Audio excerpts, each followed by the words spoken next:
Assalamualaikum warahmatullahi wabarakatuh. Waalaikumsalam warahmatullahi wabarakatuh. Gimana kabarnya anak-anak hari ini? Baik, alhamdulillah, luar biasa. Yes. Ya, sebelum kita mulai pelajarannya kita berdoa dulu ya.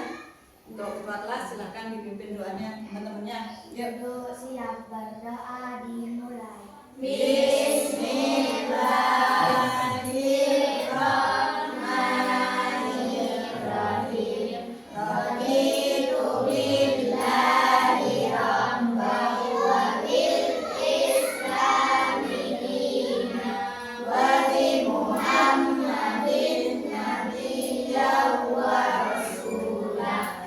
Rabbi zidni ilma warzuqni fahma. Rabbi ishrah li sadri wa yassir li amri wahlul 'uqdatam min lisani yafqahu qawli. Amin ya. Nah, untuk hari ini yang nggak masuk kayaknya kursinya full, berarti masuk semua ya. Alhamdulillah. Sudah sarapan semua? Alhamdulillah ya. Untuk pelajaran hari ini ya masih tetap semangat ya, karena masih jam pertama, masih kenyang. Siap untuk belajar kan? Siap. Kita lanjutkan sekarang. Untuk pelajaran pertama adalah bahasa Indonesia. Karena punya catatan nanti digarisbawahi sama teman sebangkunya. Yuk, coba. Bukunya karena nggak cukup. Ya.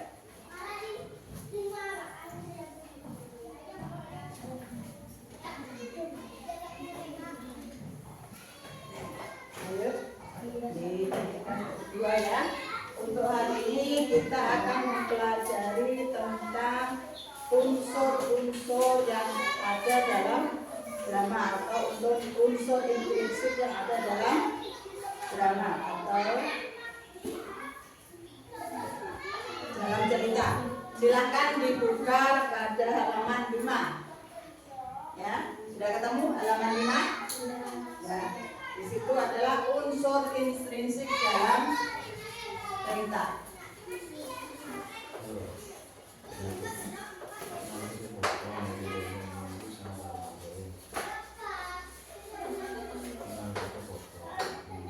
Nah, ini ada kata intrinsik. Kira-kira ada yang tahu enggak? Kira-kira unsur intrinsik itu apa? Ya, unsur yang ada yang menyatu dengan cerita di situ. Ya, di situ di dalam unsur intrinsik itu nanti ada di dalamnya pertama tema. Nah, jadi unsur intrinsik itu unsur yang membangun sebuah cerita menjadi menarik, dan di situ ada beberapa unsur. Yang pertama adalah tema.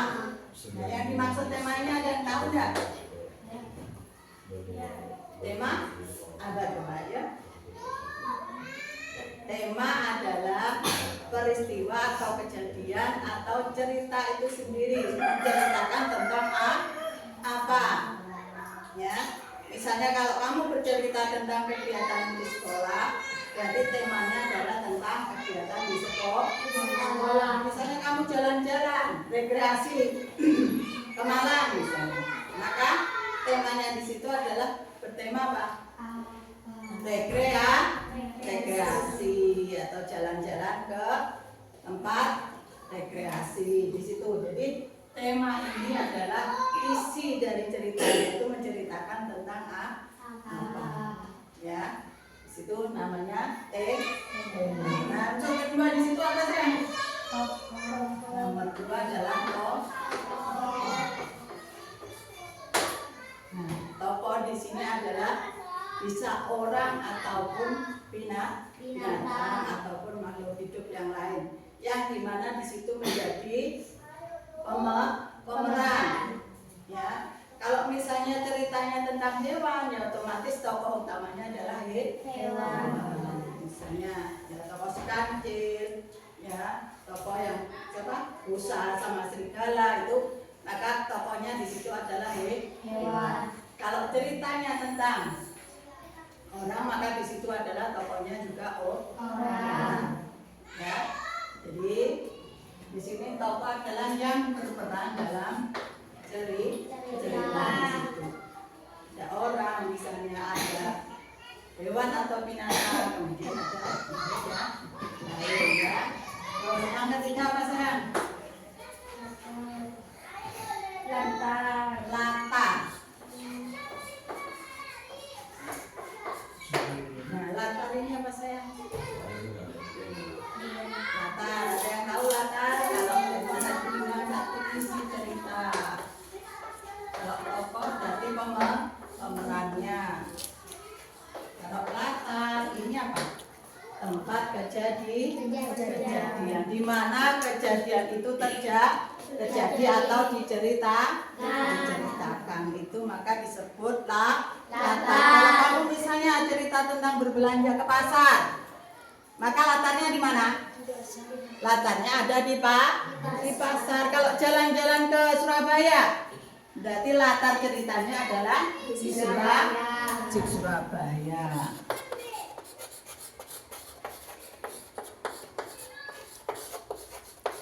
Jadi tempat ini menyesuaikan dengan cerita. Nah, jadi bisa dipahami dulu tiga ini. Tema, tokoh, dan latar. Sudah, kalau bisa dipahami kita lanjut ke yang keempat. Apa?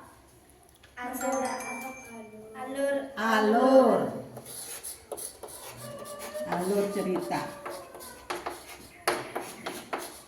Sering lihat sinetron kan? Ya, sering lihat, pasti pernah lihat atau lihat Upin Ipin.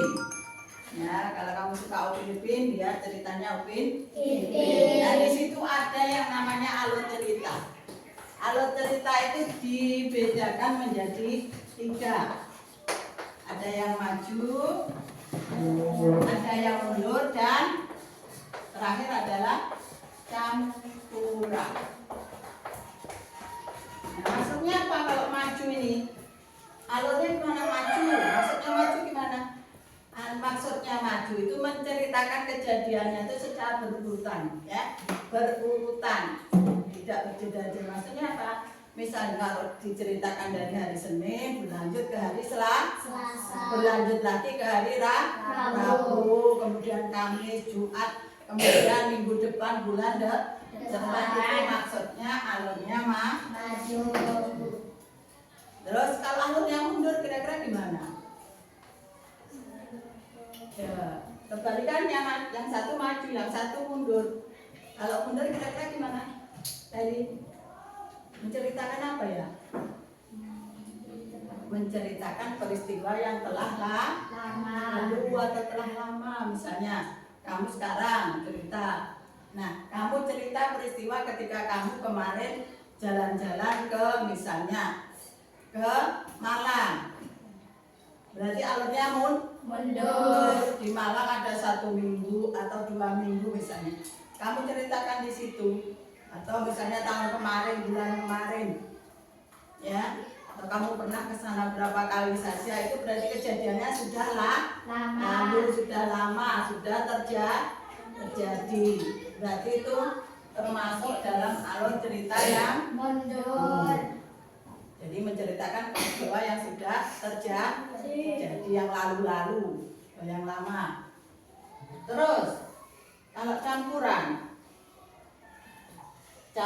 itu maksudnya kadang diceritakan maju berurutan, kadang kemudian mundur. Ya, kalau pernah atau sering lihat sinetron, kamu bisa lihat di situ. Ya, menceritakan kejadian sehari-hari. Kemudian ada misalnya kakeknya atau ibunya menceritakan waktu si anak masih kecil. Nah, itu berarti kembali ke masa lalu. Ya, berarti di situ ada peristiwa yang terus berurutan, berlanjut, maju, tetapi ada juga di situ yang beralur mundur. Atau menceritakan ketika dia masih kecil, masih bayi atau masih belum sekolah atau gimana ya? Bisa dipahami kalau gitu? Bisa. Ya. Di sinetron itu sering misalnya kejadian-kejadian kemudian ya diingatkan kembali kepada kejadian yang sudah lalu, sudah lama. Itu namanya termasuk ke dalam alur campuran ya. Jadi alurnya ada 3, maju, mundur, dan Campuran. Sampai di sini kita bisa pahami? Bisa. Oke, lanjut yang kelima. Apa? Masalah.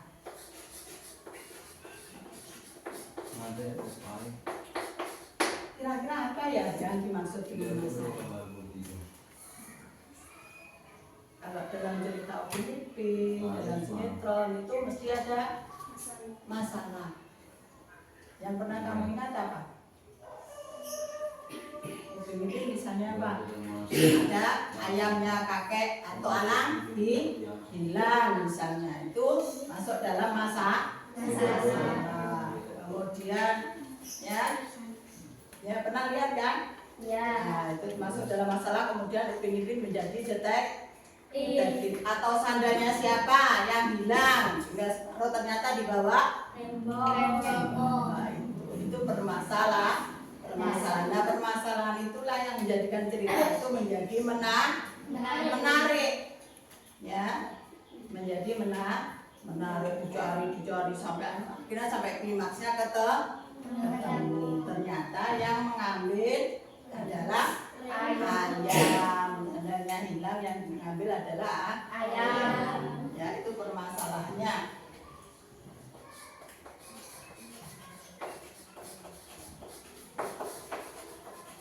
Jadi masalah yang terjadi dalam cerita itu apa saja. Jadi bisa macam-macam.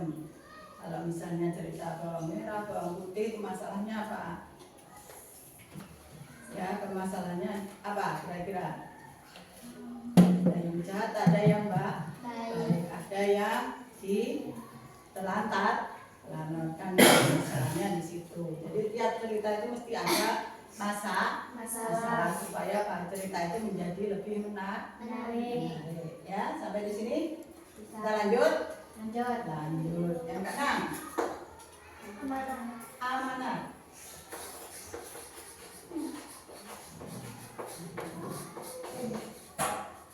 Amanat. Ya. Yang dimaksud amanat itu apa di sini kira-kira bisa paham? Ada yang ngerti? Amanat. Masa dalam cerita ada amanat? Ya pasti ada. Ada amanat itu adalah pesan yang disisipkan dalam sebuah cerita yang akan disampaikan kepada pembaca atau pemirsa atau penonton. Nah, ini amanat. Jadi ini adalah pesan. Contohnya kalau tadi di ceritanya Upin dan Ipin yang sandal hilang, itu pesannya apa? Apa? Jangan suka menuduh. Jadi kamu diambil kamu.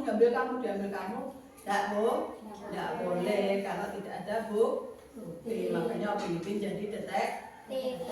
Kalau di bawang merah dan putih, nah, tidak boleh ada perbedaan di antara saudara. Tidak boleh satu diperlakukan jahat, satu diperlakukan baik. Tidak boleh, harus diperlakukan sama.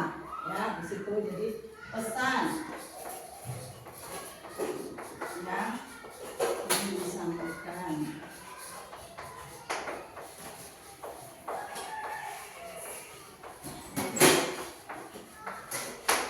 Jadi tiap cerita mesti ada pesannya, ada masalahnya, juga ada pesannya. Ya, misalnya kalau tentang persahabatan ya antara ya si A dan si B itu pesannya bisa menjaga pentingnya persahabatan, pentingnya menjaga persahabatan atau kerukunan ya itu. Sampai di sini bisa dipahami? Kita lanjut. Setelah masalah apa? Terakhir ya ini. Terakhir ya. Nah, berarti dari 1 sampai 6 ini adalah unsur-unsur yang harus ada dalam sebuah cerita. ya harus ada temanya harus jelas. Yang pasar rekreasi ya rekreasi, jangan pas di sekolah langsung kan diceritakan tentang rekreasi ya, di sekolah ya kegiatan tentang sekolah ya. Kalau di pasar ya kegiatan kamu selama di pasar, tidak dicampur campur. Kemudian tokohnya, pemerannya tadi ya, kemudian latarnya tempat kejadian, kemudian alurnya tadi bisa maju, atau campuran, masalah ya, masalah yang terjadi dalam cerita. Yang terakhir adalah amanat atau pesan yang ini disampaikan kepada pembaca atau penonton. Kalau kalian lihat TV sampai di sini, ada yang mau ditanyakan? Kira-kira bisa paham? Kalau bisa paham, coba sekarang kalian lihat di bacaannya. Di situ ada bacaan petualangan Yura ke negara orang. Nah, di situ ibu kasih tugas. Coba kalian baca buku ceritanya itu, teksnya itu, cerita itu tentang Yura. Kalian baca, boleh kerjasama satu bangku ya, karena ya satu bangku, dua. Nanti kalian kerjakan, kalian di situ baca, pahami isinya, terus kalian temukan temanya apa, tokohnya siapa, kemudian latarnya di mana, kemudian alur dan sampai ke amanat. Tidak usah keburu-buru, dibaca dulu, teksnya dipahami, kemudian kamu isi. Yang bawahnya itu temanya tentang apa sampai yang nomor 6. Kira-kira bisa dipahami? Bisa. Kerjasama satu bangku ya, dengan teman sebelahnya ya. Kan bisa sudah ketemu. Nah, petualangan Yura di negeri orang. Sekarang silakan mengerjakan ya, boleh bekerja sama dengan teman sebelahnya. Oke ya, selamat mengerjakan.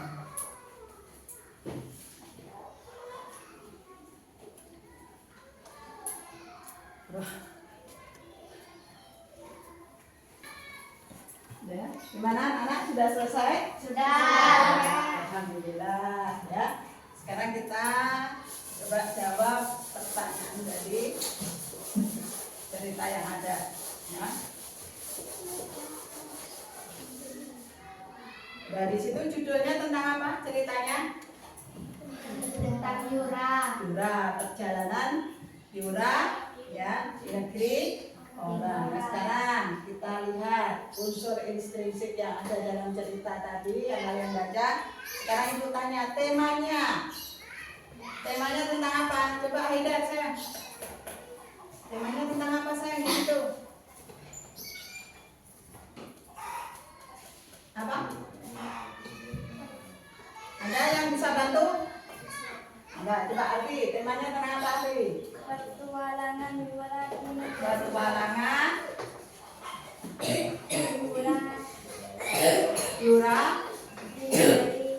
di negeri orang. Negerinya di mana sayang? Di Belanda.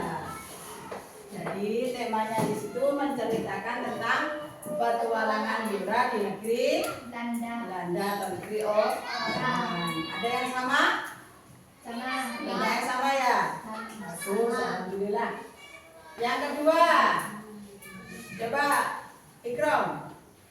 Siapa tadi? Leli. Yang kedua Leli. Leli, coba tokoh-tokohnya siapa saja yang ada dalam cerita? Ayo. Pertama Yura. Tokoh utamanya Yura. Dan kemudian sahabatnya siapa? Kita. Kemudian dapat teman lagi namanya siapa? Sophie. Ya, ada 3 tokoh dalam ceritanya Yura. Otomatis di sini Yura menjadi tokoh utama. Kemudian dibantu oleh teman-temannya. Betul? Sama, yang lain jawabnya sama? Oke. Terus latarnya, Bikis. Latar yang ada dalam cerita itu apa? Maju apa mundur apa campuran? Latarnya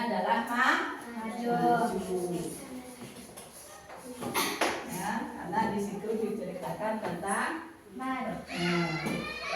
Perjalanan Yura selama di bulan Belanda. Ya. Lanjut. Nomor 4, alur latarnya sama salah ya. Alur ceritanya di sini. Nah, maju. Kemudian latarnya di mana? Di rumah kita, di rumah kita. Latarnya Ali di rumahnya Kita. di rumah kita. Kemudian berlanjut ke rumahnya siapa? Sofi. Rumah Sofi. Ya, cara otomatis ini adalah di Belanda. Belanda. Ya, latarnya di rumahnya Tita dan di rumahnya Sofi. Kalau ceritanya maju. Sekarang kira-kira di cerita itu ada permasalahan enggak? Ada. Ada permasalahan. Permasalahannya apa? Ada yang bisa jawab? Ikram? Permasalahannya apa, Ikram? Ada ketemu enggak tadi di bacaannya?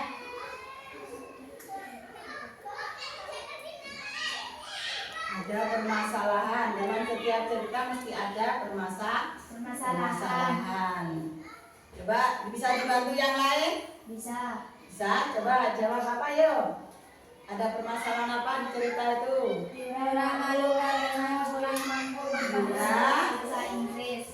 Kurang mampu berbahasa Inggris. Inggris.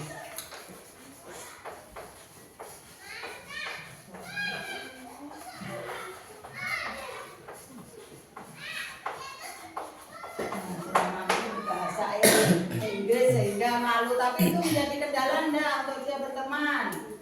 Enggak toh, karena kita ternyata juga kurang fasih dalam berbahasa Inggris. Jadi sama-sama mau belajar ya.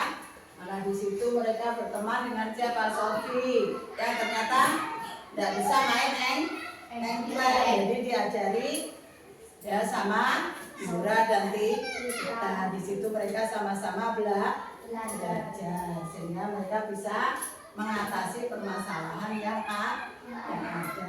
Terus yang terakhir amanat. Kira-kira pesannya apa atau amanatnya apa yang ada dalam cerita? Coba Nada dibaca. Dia menyadari betapa pentingnya berbagi pengalaman dan memperluas cakrawala melalui pertukaran budaya.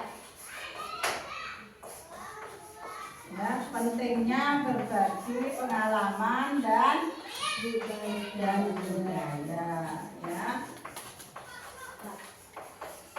Dan budaya. Di situ sahabat barunya Sofi itu belum mengenal Indonesia, maka dia dibawakan apa? Ada membawa barang dari Indonesia yang dibawa Yura apa namanya? Batik, kemudian ada kipas, ada wayang, kemudian ada barang-barang yang merupakan khas dari Indonesia. Tujuannya yaitu berbagi pengalaman dan mengenalkan budaya Indonesia, ya di situ.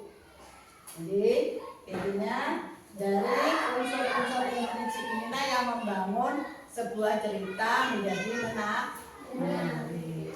Ya, sampai di sini ada yang mau ditanyakan? Tadi yang belum paham tadi ada apa ya, Ikram? Yang belum paham dari ceritanya itu?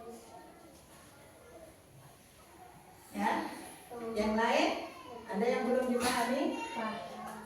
Ada, alhamdulillah. Kalau ada yang belum dipahami nanti bisa ditanyakan lagi sama ibu ya, atau bisa nanti berdiskusi dengan teman sebangkunya ya, bisa biar apa lebih paham. Oke ya. Jadi untuk unsur-unsur ini silakan setelah ini dicatat ya, karena waktunya sudah habis. Untuk pertemuan kali ini ibu akhiri, cukup sekian ya. Assalamualaikum warahmatullahi wabarakatuh. Waalaikumsalam warahmatullahi wabarakatuh.